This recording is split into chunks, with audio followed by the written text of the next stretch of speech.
The country that became the next dominant country in the modern period of Western history following Portugal was Spain. The 16th and 17th centuries were a high point for Spanish power, solidifying its position as a dominant force not only in Europe but also beyond. During this period, Spain's influence extended across vast territories in the Americas, Asia, and Africa, shaping the global landscape and leaving an indelible mark on history.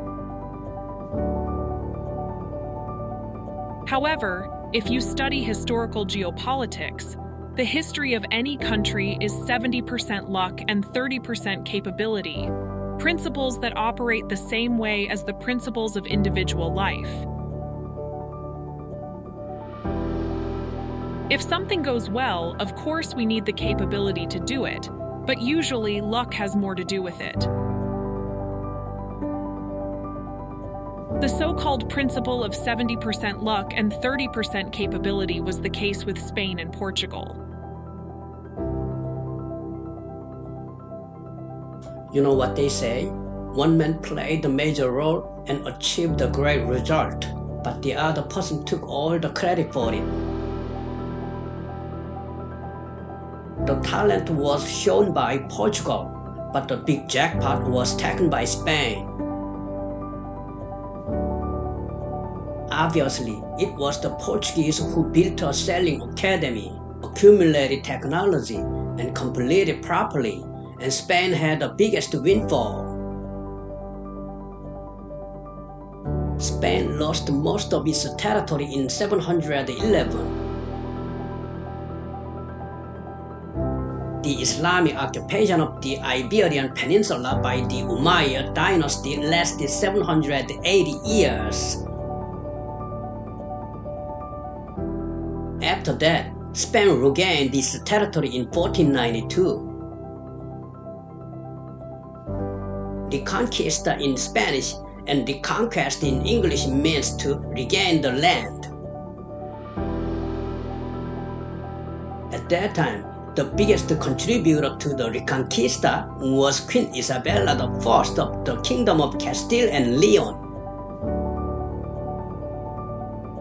As soon as the reconquest was accomplished, a rookie navigator came to Queen Isabella and told her that he opened a sea route to India and bring her wealth and honor. At that time, Queen Isabella accepted his proposal.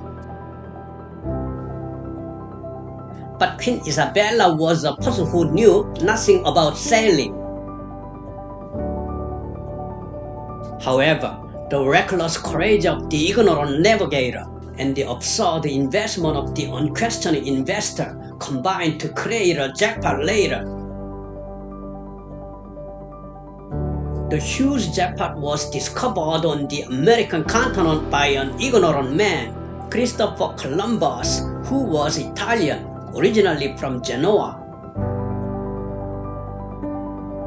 Since childhood, he had been interested in sailing and had a little experience in sailing, so he dreamed of pioneering an Indian route and wrote a plan.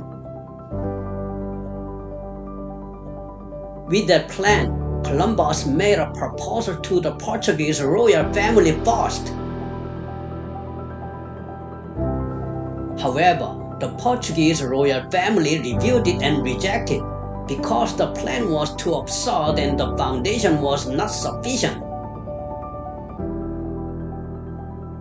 And then Columbus offered it to many private investors, but they all said it was an absurd plan and rejected. So finally, Columbus visited Queen Isabella, and that became the perfect match, and the queen accepted the plan. However, this start completely changed the dominant power balance between the East and the West. In fact, up until that point, the East had been ahead of the West in all aspects. The four major inventions of mankind were often said to be gunpowder, printing, paper, and the compass and ceramics and silk were all created in the East. At that time, the Western world didn't even have enough food. In the Eastern Song dynasty, food was abundant because of deep cultivation and double cropping. Until then, the East had been at the top in terms of both population and GDP. But with the discovery of the Americas by Spain, the power balance of East and West changed completely from then on. Spain discovered and then occupied all of South America except Brazil, Central America, North America, Mexico, Oregon, California, Texas, and Florida. So since Spain found the hidden half of land on Earth, the power balance has shifted to the West since then. Spain's luck didn't end there. They annexed Portugal too. Salica law was implemented there, and Germanic law was imposed in Europe, which stated that females cannot be conferred the throne.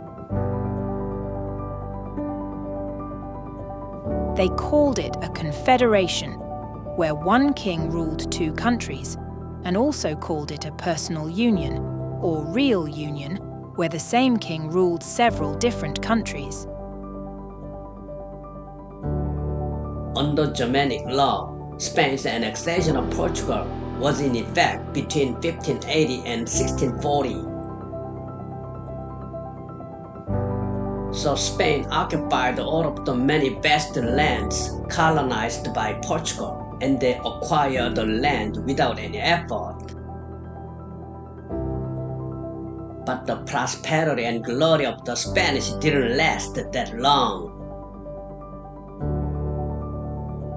Suddenly, what the Spanish did, like the ruble rich, is that they squandered wealth on very unproductive matters because of the influx of so much wealth. Most of the money was wasted on decorating the inner and outer cathedral. They once decorated the walls of the cathedral with silver and gold, and they were wasting a lot of money on the Armada, which they called the Invincible Fleet, and they were building several huge ships.